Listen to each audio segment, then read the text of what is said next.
Hello mga kumarites, ang bilis talaga ng araw dahil Saturday na naman nga po tayo. Magluluto nga po ako ngayon ng aming uulamin pero bago nga po iyon ay naglinis nga muna ako dito sa kusina.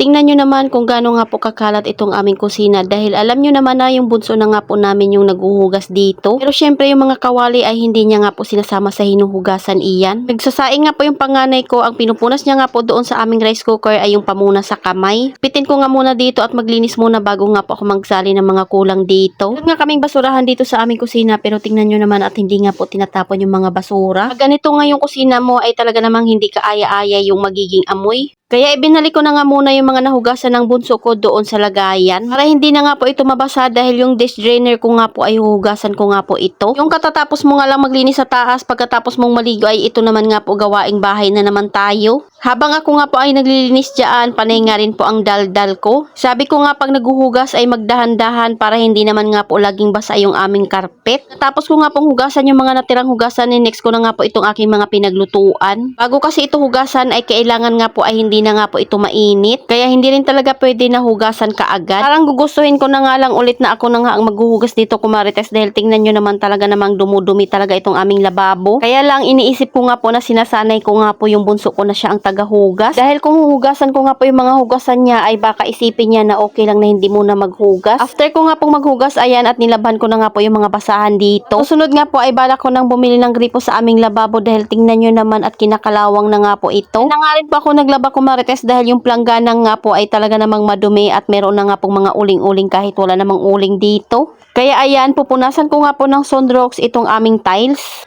para maging maganda na nga po ulit at maging mabango. Hayaan nyo na nga yung braso ko dyan na parang pangdigmaan nga po yung laki. Lagi nga po may pinaglalaban iyan. Dahil naka-Android nga lang po ako ng cellphone kaya mapapansin nyo nga po yung ilaw ay pabago-bago. Hindi ko nga po namalaya na naka-on pala yung flash niyan kaya naman sobrang liwanag nga po dyan. Hindi nyo na nga masyado si Jowa nakikita dito sa aking mga video dahil busy nga po talaga siya. Kaya pagdating nga po dito sa aking mga gawain ay sulo ko nga po ito. Kaso ng tindahan at syempre ng gawaing bahay. Luto nga po sana ako ng ulam pero pagtingin ko nga po ay sobrang kalat ng kusina ayan at napalinis na nga po ako. Mas gusto ko nga pong nagluluto pag maganda at maayos nga po itong aming kusina. Tapos di naman kaagad ako dito sa lababo. Ang next ko nga pong lilinisin ay yung sahig. Magpapalit nga po ako ng basahan dahil ang bilis talagang dumumi ng basahan dito. Dahil pag naghuhugas nga po yung bunso ko yung tubig ay natatapon nga rin po sa lapag. Tanggalin ko nga rin po itong kurtina dito sa kusina para malabhan nga po ito. Dahil madalas nga po itong nababasa ng aking bunso kaya hindi na nga rin po maganda yung amoy. Tignan nyo naman kung gaano nga lang po kalit itong kusina namin ay talagang pang isang tao lang ito. Buti na lang talaga at Sabado na tingnan nyo naman yung aming bigasan at wala na nga pong laman. Mukhang kulang na nga po sa amin ang 8 kilo. Naglagay nga muna ako ng downy dyan sa lapag bago ko nga po ito punasan. Siyempre para tuluyan nga pong bumango itong ating kusina. Buti na lang talaga dalawa nga po yung basahan ko na ganito kaya naman may palitan nga rin po ako. Ayan at tinanggal ko na nga po muna yung kurtina para malabhan nga po ito. Yung ilalim nga po ng lababo namin ay lagayan ng bote at yung mga gamit nga ni Jowa sa trabaho. After ko naman malinisan dyan kumarites, ayan at magre-refill nga muna tayo. Kahanap pa kasi ako ng kurtinang pamalit doon pero bago nga po iyon ako nga po ay magluluto muna. Itong soy sauce talaga namin ang madalas maubos. Sana pala kami ng mantika kaya ayan magsasalin nga lang po ako. Bibili nga kayo kumarites ng mga lagayan, mga condiments ay ganito na ang bilhin nyo. If kasi ito sa mga insekto dahil kusang nga pong nagsasara iyan. Kaya kung malilimutin ka ay dapat ganito ang bilhin mo. Kahit hindi mo nga maisara ay kusa nga pong nagsasara iyan pag hindi mo nagagamitin. Dahil si Jowa ang naglagay ng sibuyas dito kaya naman pati plastic ay nakalagay nga rin po iyan. Kaya inayos ko na nga rin po ito para naman maganda tingnan. Bago nga po ako magluto ayan at magpupunas nga muna ako dito para naman matanggalan at mabawasan ng alikabok. Kahit lagi nga pong nakasara itong bahay namin ay talaga namang maalikabok dito. Napansin ko na nga rin po yung pinakalagayan ng mga tasa dito ay maalikabok na kaya pupunasan ko na nga rin po ito. Wala nga po ito sa plano ko na magpupunas ng mga ganito pero dahil nakita ko nga po na maalikabok na kaya no choice na nga po ako. Ayaw ko naman din kasi talagang nakikita na maalikabok yung aking mga gamit. Busy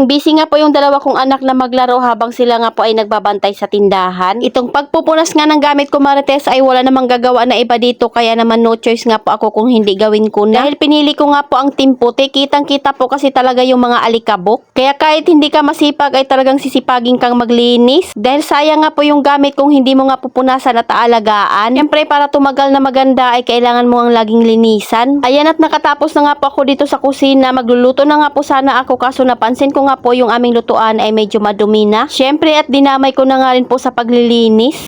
Nandyan nga po pala sa hagdanan namin yung mga napamili kong mga tubig nung nakaraan at hindi pa nga po ito na ilalagay sa ref. Nakatapos na nga rin po ako maglinis kumarites kaya ito na nga po yung pinakaitsura niya. O diba at maaliwalas na naman hindi kagaya kanina na parang ang dumi nga po talaga at ang kalating na ng aking kusina. Kung ganito nga po yung kulay na pipiliin mo ay no choice ka talagang kailangan mong magsipag magpunas. Kahit 2 araw ka lang hindi maglinis at magpunas dito abay talaga namang dumudumi ka agad ito. Ayan at wala na nga pong hugasan at mabango na naman nga po yung aking kusina. Lumalangsa kasi ang kusina pag hindi nga po madalas linisin. Alam naman natin na lagi nga po itong nababasa. Pagkatapos kong maglinis ay diretso na nga rin po akong magluto. Meat nga ito na tuna kumarites at aadobuhin ko nga po ito. 250 pesos nga po ang bili ko dito sa naglalako. Yan ko nga pala muna ito ng asin at magic sarap at ibabad ko nga muna iyan. Bago ko nga po ito prituhin at lagyan ng mga ingredients na pang adobo. Ano na nga po ang 250 dahil 2 beses naman nga po namin ito inulam. Tatabi ko nga muna ito dahil ako nga po ay maghihiwa pa ng bawang at sibuyas. Ayun nga lang po yung gagamitin ko at maglalagay nga rin po ako ng oyster sauce at kaunting toyo. Sasabawan ko nga po sana ito pero dahil mas nagustuhan nga po nila yung adobo kaya naman uulitin ko nga lang po iyon. Kaya naman lagi nga po yung nauubos yung kanin namin pag ganito nga po yung lulutuin mo. Yung pinakamalaking kawali nga muna yung gagamitin ko kumarites dahil madalas ko nga pong ginagamit ay yung mga maliliit. Lagay ko na nga po dyan yung mga gagamitin kong ingredients para hindi na nga po ako pabalik-balik sa kusina.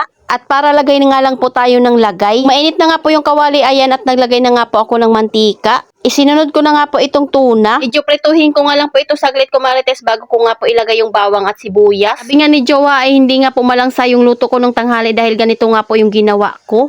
Ayan at liligpitin ko nga muna yung mga tapos ko nang gamitin. Naprito na nga po yung kabilang side. Ayan at babaliktarin ko nga po yan kumarites para maprito naman yung kabilang side. After ko nga mabaliktad dyan kumarites, maglalagay nga po ako ng paminta powder. Isang scoop nga po iyan na maliit at inubos ko lang. Lagay nga po ulit ako ng magic sarap. Ayan, pagkatapos ko nga po maglagay ng mga ingredients, inilagay ko na nga po sa gitna yung bawang at sibuyas. Kung nag-golden brown na nga po yung bawang sibuyas, ayan at hinalo-halo ko na. Naglagay lang ako ng sobrang kaunti na toyo at next naman nga po yung oyster sauce na 2 piraso. Naubos na kasi yung 2 kong biniling malalaki. Antayin ko nga lang po ito na ma-absorb nga po yung mga sauce na inilagay ko dyan para manuot talaga yung lasa doon sa isda. Hindi ko na nga po iyan tinakpan kumarites dahil halo-haloin ko pa nga po iyan. Malalaman ko na nga pong pwede na ito pag na-coat na nga po yung mga sauce na inilagay ko dyan sa isda. Nakaluhit nga lang po yan kumarites para hindi nga po iyan masunog. Mapapansin nyo nga kumarites, na-coat na nga po ng sauce yung isda kaya naman hahaunin ko na. Itong lutuan ko nga kumarites kahit punasan mo nga lang yan ng tissue ay parang nahugasan na nga po iyan. Ang ganda talaga nitong non-stick pan ko na nabili. Nyo at pupunasan ko nga lang po ito ng walang cut na video. At talagang makikita nyo nga na parang hindi nga po ito pinaglutuan. So ayun lang muna kumarites. Salamat sa panonood. Follow for more. God bless us. At sana i-share nyo na nga rin po itong aking video.